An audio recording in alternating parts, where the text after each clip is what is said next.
saddex arrimood baa keentay inay Ethiopia Ismaaciil Cumar tiraahdo soo noqdo iyadoo laga cabsoon in Ethiopia tiraahdo Ismaaciil Cumar nagu soo noqon waana Ismaaciil Ethiopia iyo Soomaaliya iyo maxaa la socdahay Eritrea Djibouti waa laga tagay maxaa imika keenay arrintan waxa keenay in sheegaya ma maqasheen in madaxdii Tigreega la qabtay intii ugu badnayd agee laga qabtay waxaa la yidhi waxaan ka soo saarnay hogag ku yaaleen hagee joogeen xuduudda Djibouti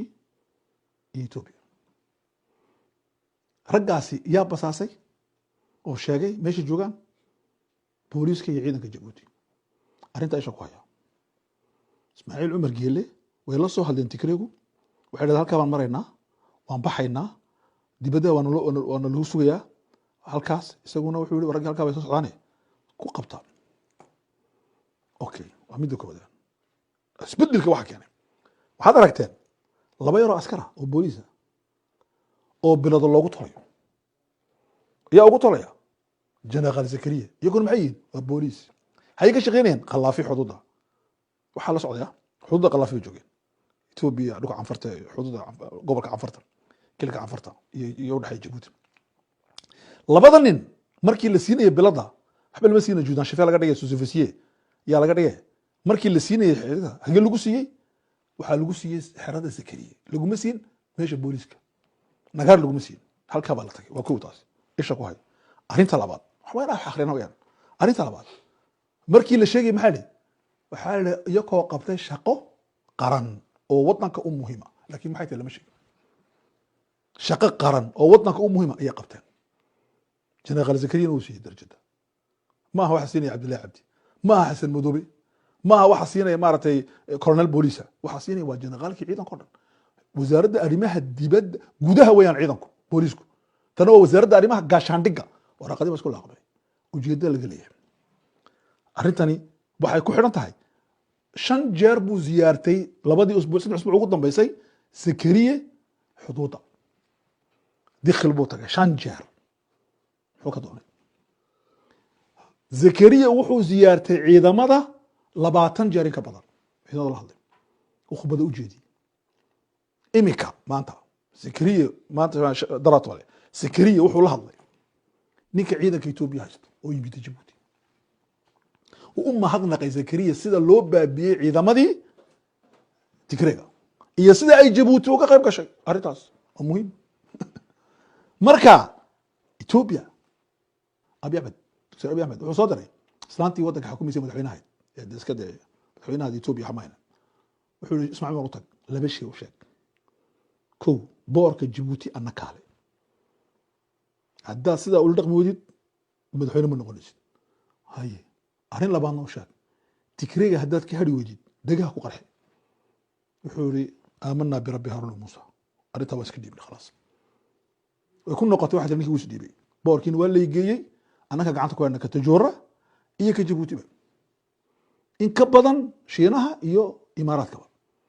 wixii kale anaka hayna ma arrinta waa soo dhameeyay arrinta labaad wixii aan Tigreegina faru ka qaaday saas ba ha waan itixaamayna baa itixaamki baa laga qaaday maxaa la yiri waxa lagu yiri Ismaaciil Cumar Geele u yeedh madaxweynaha Somaliland Muuse Biixi laba shay oo sheeg sanadii saacad ku darsaday ko Soomaali weyn waa muhiim kala goog uma jiro haye arrinta labaad sheekada marka aan wada sheekaysiguna waa muhiim ina wada sheekaysiin adiga iyo Somaliland taana u sheeg uu yeedhay Muuse Biixi warka uu sheegay shicibka kale loo sheegay wax yar oo bay'ad mushar dhexdooda way sameysteen taasina waa taas arrin saddexaad baa loo sheegay arrin saddexaad ee loo sheegay waxa weeyaan farmaajo qaabil isaga la jir isaga madaxweyne noqonaya okay ka had kuwa mucaaradka ay ka soo horjeeda arrinta way wada tahay Ismaaciil Cumar waa amar oo qaatay amarkii islaantii farmaajo loo yeedhay ahlan wa sahlan soo dhawow naga gaarsi inaan ka soo weecanay kuwii oo isaga u soo weecanay okay si arrinta u dhacdo wafdi baa la diray heer sare ah oo ciidanka Djibouti ka kooban iyo dawladdu maxay gaad wax dhacdo waxa loo diray Kenya waxa la arinta Soomaaliya Kenya ana xalin Ismaaciil ana xalin si uga hadha Kenya arrinta mucaaradka ay wadato arrinta waxa loo xirsaaray Ismaaciil Cumar Geele waxa la yiri dadka la dhahdo waqooyiga loo yaqaano Somalilandka isaaqa iyo gadabuursiga iyo ciisaha wixii ka soo baxaya ee doorashada gali doona ee madaxweynaha dooranaya dadkaasi adigu gacanta ku qabo tawjiih orientation oo sameeyo okay dir raaka hadana adigu orientation oo sameeyo iyo haday wixii kala noo haday ma aniga iyo Qatar iyo Turkiya ku filan waa inuu madaxweyne noqdo farmaajo yaa wata Ethiopia wadata iyo Eritrea adiguna soo kor tareenkii buu qoray tareenka baa la kursiyay marka inaad maqashiin wasiirka maaliyadda oo leh Ismaaciil Umar waa muhiim waxa la kala iibsaday waxaas waa inaad taawil socotiin arintaasi waa arin muhiim marka dad badan baa yiri war maxaa Ethiopia ka dhacay maxaa isbedelay wax ma isbedelin laakiin laba arimood baan sheegay Ismaaciil Umar Geele shakhsi Mareykanka nin baa ku jira aqalka Kongareeska Mareykanka mar hore oo dimuqraad ah Ismaaciil Umar Geele qof la rumaysan kara maaha waa qof isku bedelay buu habeen dharaar waxa la mid ah Abi Ahmed qof dhayal lagu rumaysan kara maaha waa qof isbedela Abi Ahmed laba shay baa laga sheegay isbedel badan iyo mana tashadana maxay sameeyaan markaa Ismaaciil Umar Geele iyo Abi Ahmed way isku meel gaarayaan Abi Ahmed wuxuu imika u baahan yahay inuu arrimaha gudaha iska dhameeyo si ay waraaqaduhu ugu ururaan oo madaxweyne u noqon karo doorasho u sameyn karo arintaas muxuu sameynayaa arrimaha riiska qaboojinaya Ismaaciil Umar Geele adeegsanaya Ismaaciil Umar Geele muxuu u baahan yahay in Ethiopia iyo Eritrea faraha ka qaadaan si uu kuwa gudaha u cadaadiyo oo madaxweyne u noqon karo waa la isku meel gaaraya arinta labaad waa maxay Ismaaciil Umar Geele Abi Ahmed Majalo Abi Ahmedna Ismaaciil Umar Geele Majalo waa la sugayaa meesha daba la isku sugayaa laakiin danteena anaka waxa kuma jiro danteena anaka ka tashan la waxa noo sameeyeen Abi Ahmed wala Ismaaciil Umar Geele iyana inoo sameeyeen ugu dambeyntii ikhwaani fillah wadciga siyaasiga analysis inii saaray ee